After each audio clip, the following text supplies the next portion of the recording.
জীবনে এমন কিছু সফর থাকে যা কোনোদিন ভোলা যায় না। প্রকৃতির সবুজে চাদরে ঘেরা শ্রীমঙ্গল আর সাথে এক জাক প্রাণবন্ত মানুষ। ব্যারিস্টার জাকির আহমেদ কলেজের এই শিক্ষা সফর যেন ছিল এক টুকরো আনন্দ আর এক রাশ স্মৃতি। ব্যারিস্টার জাকির আহমেদ কলেজের আয়োজনে এই বিশেষ সফরে সঙ্গী হতে পেরেছিলাম প্রিয় ব্যারিস্টার জাকির আহমেদ ভাইয়ের বিশেষ আমন্ত্রণে। শ্রীমঙ্গলের নামটা শুনলেই চোখের সামনে ভেসে ওঠে মাইলের পর মাইল বিস্তৃত চায়ের বাগান, চা বাগানের মাঝ দিয়ে হেঁটে চলা পাহাড়ি রাস্তার বাঁক আর সেই সতেজ বাতাস, সবকিছুই যেন মনটাকে মুহূর্তই চনমনে করে দিচ্ছিল। আমরা একে একে ঘুরে দেখছিলাম শ্রীমঙ্গলের সব অসাধারণ স্পট গুলো। প্রতিটি মুহূর্তই ছিল ক্যামেরায় বন্দি করার মতো দারুণ। ঘোরাঘুরি শেষে পেটে যখন টান পড়লো, আমরা সবাই মিলে হাজির হলাম বিখ্যাত পাঁচি রেস্টুরেন্টে। এখানে ভর্তা আর দারুণ সব খাবার। সবাই মিলে একসাথে সেই দুপুরের খাবারের স্বাদ যেন আড্ডা আনন্দকে আরো বাড়িয়ে দিয়েছে বহু গুণে। সফরের সবচাইতে উত্তেজনার মুহূর্ত ছিল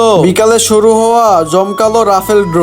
কার ভাগ্যে কি আছে তা নিয়ে সবার চোখে মুখে ছিল দারুণ কৌতূহল। পুরস্কার জেতার সেই হাসি আর সবার উচ্ছ্বাস পুরো ভ্রমণটাকে সার্থক করে তুলেছিল। ধন্যবাদ জানাই ব্যারিস্টার জাকির আহমেদ কলেজের কর্তৃপক্ষকে এবং বিশেষ কৃতজ্ঞতা বড় ভাই ব্যারিস্টার জাকির আহমেদকে এমন সুন্দর একটি সময় উপহার দেওয়ার জন্য।